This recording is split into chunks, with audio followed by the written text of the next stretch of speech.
These Season 4 Reloaded patch notes are here, with weapon buffs and map fixes, and everybody's favorite various stability issues. Today we're going over everything that has changed. We did just recently get the full blog post with everything coming to Season 4 Reloaded, where it goes over all of the different items, multiplayer, endgame zombies, and all that, so be sure to check out my video if you want to see what's coming literally tomorrow. But in terms of patches and bug fixes, we have some fairly interesting things to take a look at, starting with our weapons.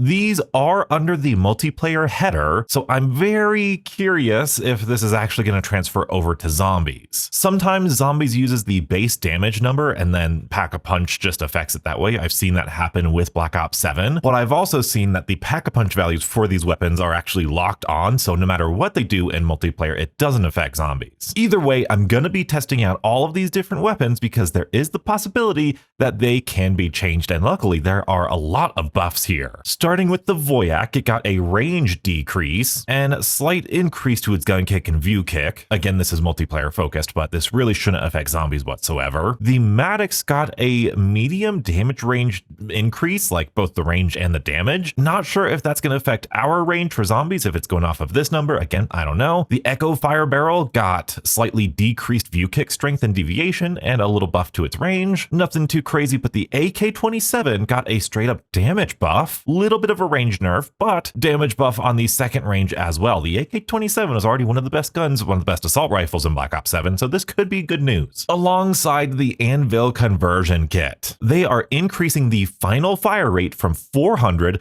to 500, and they're improving the horizontal and vertical recoil. This is, I think, the worst gun in the game, or one of the worst guns in the game, so hopefully that 100 rounds per minute increase is going to be great, especially with the Stentorian barrel that we just went over, which we will have to go over again, spoiler alert. But on top of that, the X9 Maverick got a little bit of a range increase, but also its burst fire cooldown has been reduced from 150 milliseconds to 142 milliseconds. Now, this is one of those things where once you Pack-a-Punched it, I think it changed so that it was actually better in zombies than it was before. So again, I'm gonna need to double check all of this, but there's the potential the X9 Maverick got a little bit of a buff. So yeah, the Maverick, MXR, the Anvil conversion kit, and the AK-27 getting a little bit of a buff, maybe the Maddox too. This is all looking good so far. For the SMGs, the VST is getting a slightly decreased gun kick and view kick. Again, don't know if that applies to zombies. The Rev 46, a little bit of a range buff. Hopefully this applies to the bonus damage range too. They also adjusted the weapon position and aiming down sights. The Rev 46 had terrible iron sights, so hopefully that's a little bit better. The Kogot 7, because in multiplayer, it's remaining the top SMG from when it launched way back in like Season 1. It looks like they're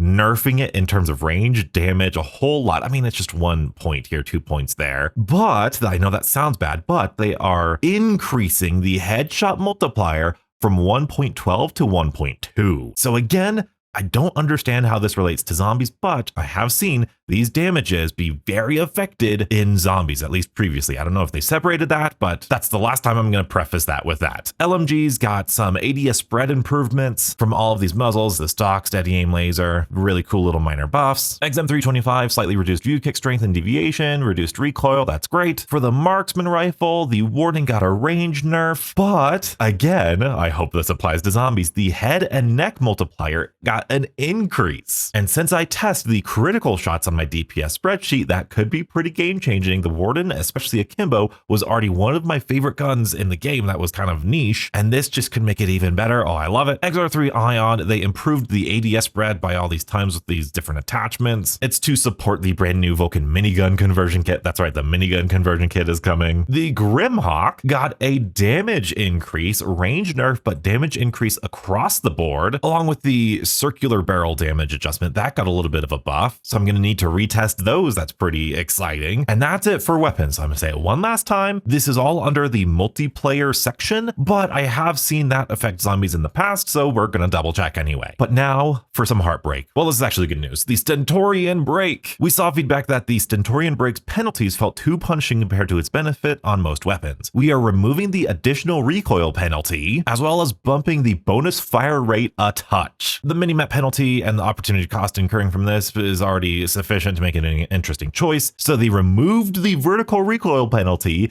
and they slightly increased the rate of fire improvement. So I just did a deep dive into this break just literally a couple days ago. If you didn't know, it's awesome. I love it. This is going to be a very, very competitive attachment for zombies. Between the hip fire muzzle there, between the suppressors that get you more salvage, and now this, which increases your straight up damage per second. I know it's a small thing, but this does make some of the weaker or lesser exciting weapons very, very strong, and I'm so happy to see this. Is very exciting to me. It's a small thing, it's not super big, but it just, the meta of the gunsmith of Black Ops 7, I'm realizing is so much better than I thought. But now moving on to the zombie portion, we have every single map with collision issues and visual issues, as you can see here. For Totenreich, they addressed an issue where the cell door in the 935 genetic lab would not open after reloading a save, addressed an issue where zombies may not appear during the death scene at the end of Richthofen's quest, and they addressed an issue where you could ping the trap through objects. Paradox Junction, they addressed an issue where parts of the Blundergat could be seen through a workbench. And then for Astra Malorum, they didn't do anything. For Ashes of the Dam, they prevented players from entering Old Tessie immediately after triggering the RCXD race remote. For our modes, we have Rogue Run, addressed an issue where the reward pillar spawn at exit 115 near trees had incorrect collision. For Curse, they addressed an issue where spores in Ashes of the Dam could not be destroyed with the music box relic, which I believe is the critical kill only or critical damage only relic. They addressed an issue where players could lose wonder weapons obtained naturally through Samantha's drawing relic. I know that's been an issue, so I'm glad to see that's fixed. Addressed an issue where players could not acquire a weapon from the mystery box during a round transition while using Samantha's drawing. Addressed an issue where the cost to purchase perks increased by 1,000 instead of 500 when using the Dancing Arnie relic. They added a subtile to indicate when the relic portal has been unlocked for accessibility, which is pretty cool. They updated the Argothan device description to improve clarity. For directed mode, Totenreich, they addressed an issue where the Chili Chunk objective would reappear after being completed when loading a save. For Nuked Survival, the Sundergat has been added to the mystery box. This might just be the best survival map we have now. I'm going to show my cards here. I think the Sundergat might be my favorite wonder weapon in Black Ops 7. I love the Gauntlet. The Gauntlet's probably up there.